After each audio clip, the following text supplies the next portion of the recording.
Now we come to Atmanirbhar Bharat or self-reliant India. Alright guys, so now we are going to study this interesting concept called as Atmanirbhar Bharat or self-reliant India. Very interesting concept for you guys for UPSC. I will teach the basics of this in today's lecture, and I will go into the details of this and technicalities in the next lecture. But if you understand the basics today, it will be very easy for you to understand the technicalities of the next lecture. Let's see how. Look at the name guys, it says Atmanirbhar Bharat, self-reliant. I want to ask a question to you, that when you say self-reliant, which means you rely upon your capability and strength, does it mean that you become self-centered? So self-reliance is relying upon your own inner strength and capabilities to fulfill your needs, and self-centered means I don't care about what anyone does, I'm just bothered about myself. Are these two same? Think about it. I will answer this question. Alright. So what is India trying to do? Is India trying to call this new principle of growth as self-reliant or self-centered? Self-reliance. Okay. So what is the history of self-reliance in India? See, in the 5th five-year plan, India was suffering from inflation problem. So on the eve when this 5th five-year plan started, India had huge inflation. Now this is year 1974 to 79. During this time period, this is 5th five-year plan, what was the target of Government of India? The Government of India targeted that they want to remove poverty. Poverty, inequality was a big problem at that time. So government wanted to remove poverty, and around this period only this slogan was given, Garibi Hatao kind of slogan was given, which said that we have to create a policy so that growth benefits everybody equally. Alright. So removal of poverty was an agenda, and second agenda was self-reliance during 5th five-year plan. So here you hear of this word in the 5th five-year plan. Similarly, before 5th five-year plan, around 2nd and 3rd five-year plan, you also hear of something called as self-sufficiency in agriculture. Why? Because after independence, what happened? India was importing a lot of food grains from US under the scheme called PL 480. The quality of this food grains was very bad. Plus, US also wanted to involve India in the Cold War struggle. India did not want to take sides at that time. So there were many political reasons, economic reasons that India thought, and the policymakers at that time, that we should not depend upon others for food. We should become self-reliant and self-sufficient for food. So this was in the around 2nd, 3rd five-year plan. But in the 5th five-year plan, we said it's not just about food, but we want to become self-reliant in general.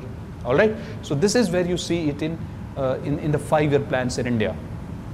Now, why has Government of India talked about self-reliance all of a sudden now? Is it because of agricultural import? Is it because of something else? What is it because of? I'll tell you why self-reliance is being talked of. See, if you want to understand economics in the proper perspective, and if you want to become future policymakers of India, you have to connect the dots and you have to think like a policymaker. Let's look at some words, and let me try to, awaken the policymaker inside you. Keywords. What are the keywords? COVID crisis. What's the keyword here? Crisis. What kind of crisis is it? Is it going to be, solved in a day or two? No. Is it going to stay for months? Nobody knows. Worst case scenario? Yes. Crisis by definition is called crisis because it has deep impact upon the economy, and it is going to stay for some time. All right. That's the first keyword. Second, raw material.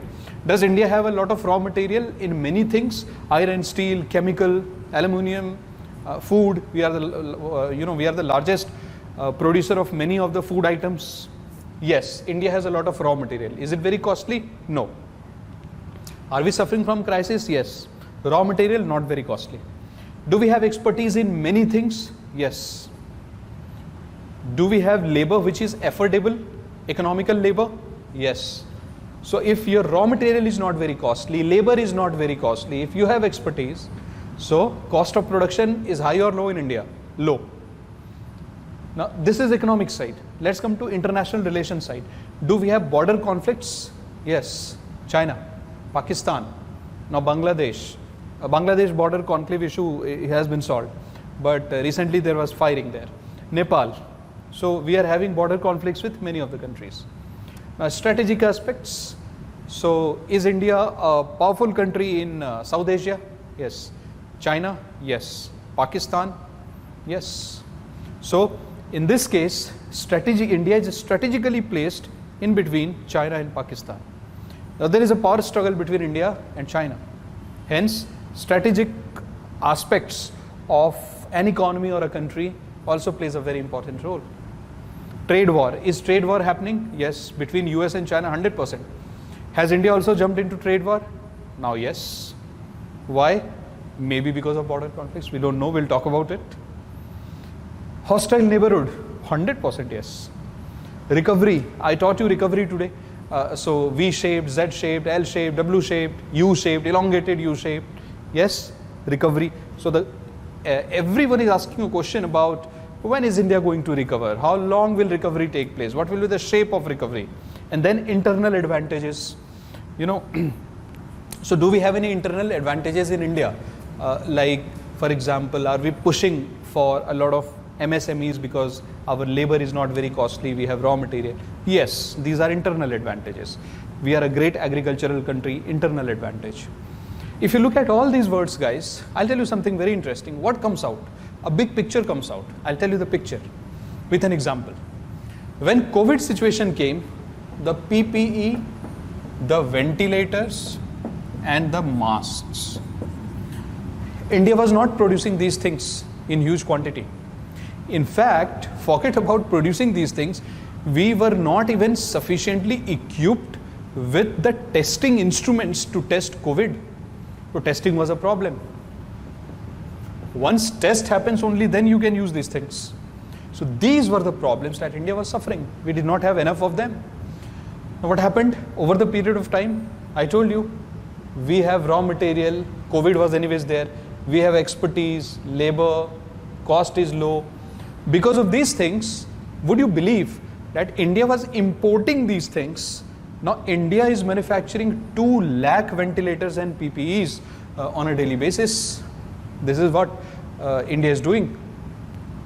So what happened? From importer and a scarcity-ridden country, we have become manufacturers, and we are also already donating these things to other countries now. This is self-reliance. So relying upon what is your strength so that you can fulfill your own requirements. And sometimes you are forced to do those things because somebody is affecting you through unnecessary struggles at borders. Somebody is trying to harm your economy through trade war or dumping. So because of many reasons, to become self-reliant is good. In COVID kind of scenario, you know what India did? India was importing PPE kits, India was importing test kits from China. A majority of the test kits and PPE kits, they were not functional, they were of inferior quality. Imagine money gone, time wasted, human lives lost. So don't you think that in this phase, becoming self-reliant is a good idea? Yes, perhaps this was the motivation. Now let's see, in Indian context, technically, what they meant when they said that we want to become self-reliant. All right, now let's have a look at the question. These are the questions that can be asked in mains. It says, discuss the idea of self-reliance. Does it also mean being self-centered? All right, so look at this, guys. Globalization. Globalization has 2 parts, self-reliance and self-centered. Now, let me give you an example. Suppose I tell you that I like coffee. Does that mean that I don't like tea? Have I said it? No. When I say I like coffee, that means I like coffee. That does not mean I don't like tea, I don't like water, I don't like orange juice. It does not mean that.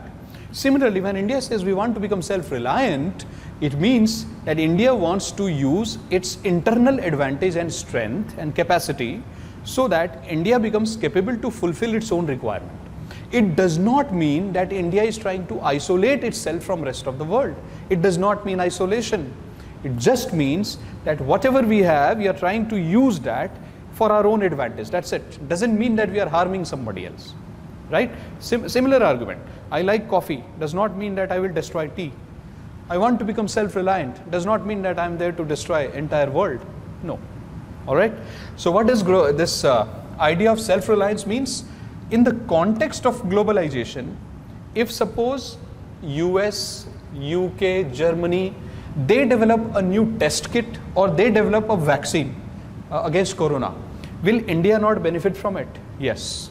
Similarly, if India develops a test kit or vaccine, is rest of the world not going to benefit? Yes, they will. Which means in globalization, you cannot become self-centered. You cannot remain isolated. You cannot think about yourself only. In globalization, you have to think about others also. What others do impacts you. What you do impacts others. Hence, discuss the idea of self-reliance. So self-reliance would mean that you use your own capabilities so that you can sustain yourself both in good and bad times. Self-centered, you only think about yourself. In globalization, this is not possible. And what is India doing? India is trying for this. India is not trying for this. Okay? So whatever I have spoken, I have written it. Now the context of Indian self-reliance. See, I have already given you this story that in the COVID scenario, India was producing zero level of PPE kits and masks. Now we are producing more than 2 lakh each on a daily basis. That's self-reliance. Okay, so according to the government of India, when they said that we want to become self-reliant, what are the pillars of self-reliance in India? How have they defined self-reliance in India? So the government of India says that for Indian context, as of now, self-reliance stands on these 5 pillars. So what are the 5 components of self-reliance? Number 1, economy. Number 2, infrastructure. Number 3, technology. Number 4, demography. And number 5, demand. Let me tell you what these are. Now the government of India says that to become self-reliant, which means to develop our own capacity so that we can sustain ourselves better. So the government says that we will create such economic policies so that the economy does not progress like this, but economy progresses like this. These are big jumps. See, jump. So we are trying to take big jumps rather than small developments. We don't want our economy just to progress by small amounts or margins. We want economy to take big jumps and move ahead. So that is called economy. Infrastructure. So the second pillar of self-reliance in infrastructure, guys, look at China, look at US, look at any country which has developed in the world in last 30, 40 or 50 years, you will see that one common factor in all of them has been infrastructure. A country which does not develop infrastructure cannot become a developed country. You cannot see economic growth there. So India says we will focus on infrastructure. Third pillar, technology. These days, if you don't have technology, you cannot move with time. Which means that if you want to be a developed country, even for developing your infrastructure, you need technology. For everything you need technology. Healthcare, education, infrastructure, governance. So, Government of India says that the third pillar is technology. Next is demography. What is our population? Second highest in the world, right? If you look at the young population, huge. So, if you have more hands to work, you are a strong country. Why not use that? If you provide them skill, they can turn into a big asset for you. So, demography is a big part of self-reliance. So, you have to use it positively. Demand. When you have huge population, guys, and if you have good infrastructure, technology, demography, everything, when you have huge demand, if somehow you can create a good supply network, don't you think industries will survive easily? I'll tell you how. So see, suppose this is industry. All right, industries are producing goods and services.